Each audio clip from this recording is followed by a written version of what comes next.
पिछले एपिसोड के लास्ट में हमने देखा था कि किम जंग और यूरी किस करते हैं। किस करते हुए दोनों किम जंग के घर पे आ जाते हैं। दोनों बहुत इंटीमेट होने लगे थे।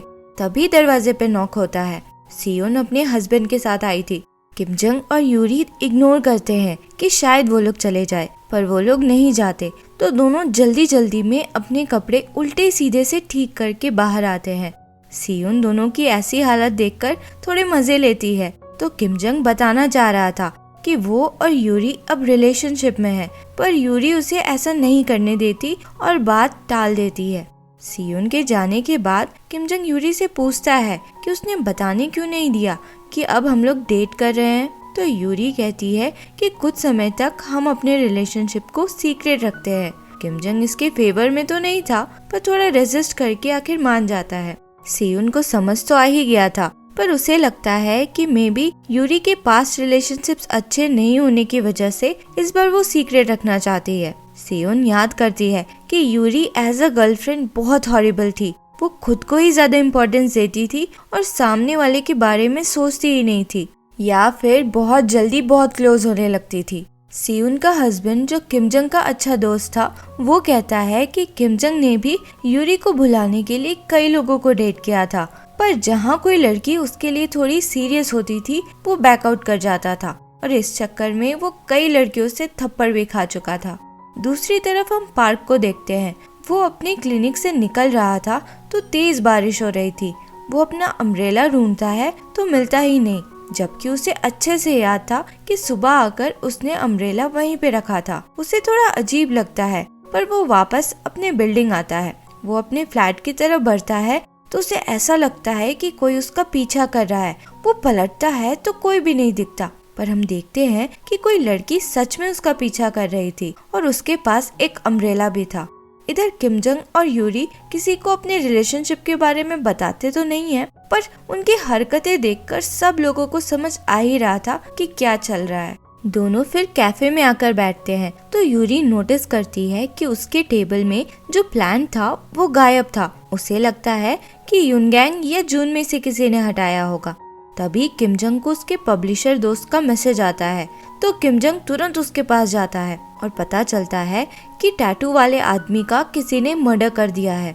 किम जंग को समझ तो आ ही जाता है कि ये ली प्यून का ही काम है। यूरी भी उस समय वहाँ आ जाती है तो किम जंग उसे भी सारी बात बताता है। नेक्स्ट सीन में यूरी कहीं जाने के लिए निकलती है तो किम जंग उसे रोकता है कि वो अकेली ना जाए। तो यूरी उससे कहती है कि वो उसे अपना बॉयफ्रेंड बनाना चाहती है, बॉडीगार्ड नहीं, और अकेले ही निकल जाती है। रास्ते में वो एक लड़की से टकरा जाती है। यूरी को ध्यान आता है कि वो इस लड़की से पहले मिल चुकी थी। ये लड़की उसके कैफे आई थी और कहा था कि वो भी एक लॉयर है और यूरी के साथ काम करना चाहती है। इस लड़की का नाम दायंग था। वो यूरी से मिलके बहुत खुशी दिखाती है और अपने बारे में बताती है। वो भी वैसा काम कर रही थी जैसा यूरी किया करती थी, और कहती है कि वो और उसके दोस्त यूरी के बहुत बड़े फैन हैं। अगले सीन में हम देखते हैं कि किम जंग कहीं से वापस आ रहा था तो उसे पार्क दिखता है। वो उससे पुकारता है तो वो सुनता ही नहीं। वो अपनी ही धुन में था और बहुत परेशान लग रहा था।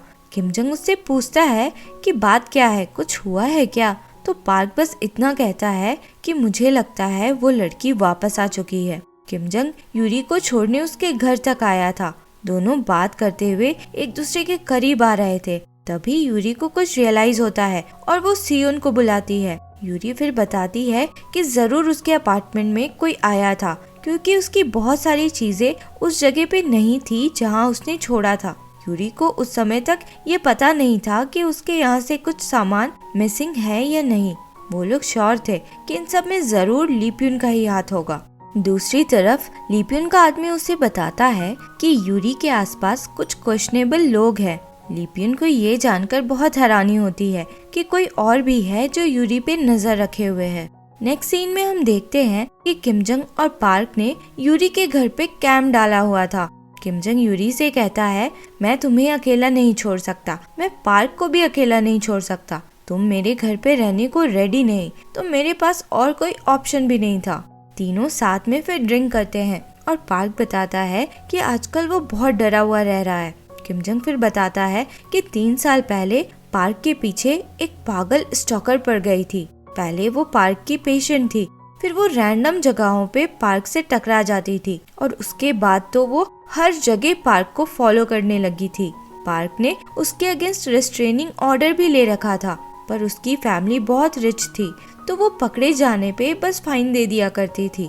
एक बार तो वो पार्क के घर घुस आई थी, जिसके लिए वो ऑलमोस्ट जेल चली गई थी, पर पार्क ने ही उसे बचा लिया था क्योंकि उसके पेरेंट्स ने प्रॉमिस किया था कि वो लोग उसे अब्रॉड भेज देंगे। उसके बाद सब ठीक था, पर अब फिर से पार्क को वैसे ही फील होने लगा था जैसे कोई उसे फॉलो करता हो। अगले दिन पार्क और किमजंग को उसका दोस्त सीसीटीवी फुटेज दिखाता है, जिससे पता चलता है कि कोई आदमी था जो पार्क का पीछा कर रहा था और ये सारे लोग प्लान बनाकर उसे रंगे हाथों पकड़ लेते हैं। इधर यूरी दायंग से मिलती है जो उसके लिए कॉफी लेकर आई थी। दायंग यूरी से कहती है कि वो बहुत प्रेटी लग रही है, तो यूरी एकदम खुश हो जाती है। अचानक से दायंग कहती है कि उसे एक मीटिंग में जाना था, पर वो अपना मटेरियल घर में भूल आई है, क्योंकि वो बहुत एक्साइटेड थी यूरी से मिलने का सोचकर। वो कहती है कि उसका घर पास में ही है और यूरी को भी साथ ले जाती है। वहाँ यूरी को वो प्लांट दिखता है जो उसके कैफे से गायब हुआ था। ये प्लांट असल में उसे पार्क ने ही गिफ्ट किया था। तभी यूरी को चक्कर सा आने लगता है और उसी हालत में वो देखती है कि दायंग एक ड्रेस पहन के आई थी। यूरी को ध्यान आता है कि ये तो उसकी ड्रेस है जो उसके कबर्ड में था। वो समझ जाती है कि कॉफी में जरूर कुछ मिला था, पर तब तक वो बेहोश हो जाती है। दूसरी तरफ वो आदमी किमजंग और बाकी लोगों को बताता है कि वो किसी और के कहने पे पार्क को फॉलो कर रहा था। वो बताता है कि उसकी क्लाइंट एक फीमेल लॉयर है जिसने उसे पार्क और यूरी दोनों को ही फॉलो करने को कहा था। यूरी को थोड़ा होश आता है तो उसे पता चलता है कि उसके हाथ बंधे हुए थे और वो देखती है कि वॉल पे उसके और पार्क के फोटोज भरे हुए थे। यूरी समझ जाती है कि दायंग ही पार्क की क्रेजी स्टॉकर है। दायंग यूरी से चिढ़ रही थी क्योंकि उसे लग रहा था कि पार्क यूरी से प्यार करता है। यूरी उसे समझाने की कोशिश करती है कि पार्क के मन में उसके लिए कोई फीलिंग्स नहीं है, पर वो नहीं मानती और कहती है कि वो तुमसे प्यार करता है तो कोई बात नहीं, मैं बिल्कुल तुम्हारी तरह बन जाऊंगी तो वो मुझसे भी प्यार करने लगेगा। यूरी कहती है, तुम्हें क्या लगता है तुम प्यार में हो? ये प्यार नहीं है, बस जिद है, तुम सेल्फिश हो। दायंग ये सुन गुस्से में सीजर्स लेकर यूरी के पास आकर उसे डराने लगती है। तभी डोरबेल बजता है। यूरी बहुत शॉक्ड होती है ये देख के कि लीप्यून अपने आदमियों के साथ आया था।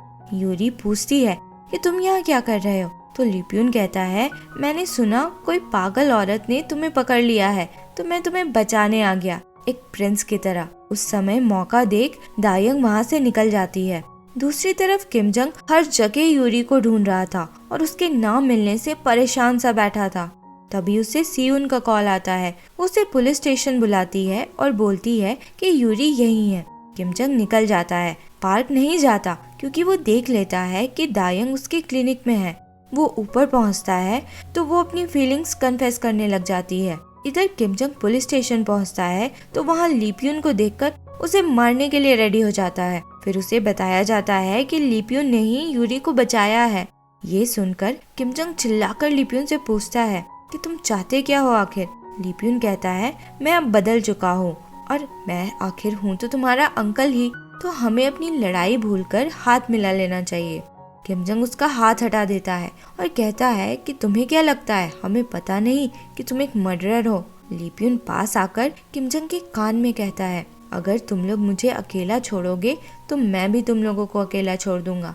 इधर पार्क दायंग से कहता है कि मैं ये सब खत्म करने आया हूँ और उसे जाने को कहता है। दायंग गुस्से में सीजर्स निकालकर खुद का गला काटने लगती है तो पार्क उसे रोकने के लिए चिल्लाता है। इधर किमजंग और यूरी पुलिस के साथ पार्क के पास ही आ रहे थे। पार्क दायंग को रोकता है तो वो उसे ही मारने की कोशिश करने लगती है, ये बोलकर कि हम साथ में जी नहीं सकते तो साथ मर जाएंगे। पर सियुन समय से पहुंचकर उसे अरेस्ट कर लेती है और ले जाती है।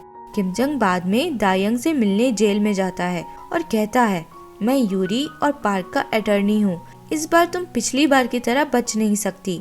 मैं तुम पे ब्रेकिंग एंड एंटरिंग, किडनैपिंग और अटेम्प्टेड मर्डर का चार्ज लगाने वाला हूँ और मैं ये श्योर करूँगा कि तुम अपने मरने तक उन दोनों को देख नहीं पाओ। लास्ट सीन में फिर हम देखते हैं कि किम जंग यूरी को घर छोड़ने आता है, तो यूरी उसका हाथ पकड़कर अंदर ले जाती है। दोनों अंदर किस करने लगते हैं। फिर यूरी किम जंग से कहती है, तुम अपने कपड़े खुद से हटाना चाहोगे या मैं हटाऊं? तो किम जंग कहता है, जैसा तुम चाहो। और ये एपिसोड यही खत्म होता है। आगे क्या हुआ जानने के लिए मिलते हैं अगले एपिसोड में। अगर एक्सप्लेनेशन पसंद आया हो तो लाइक, शेयर एंड सब्सक्राइब करें। Thank you for watching.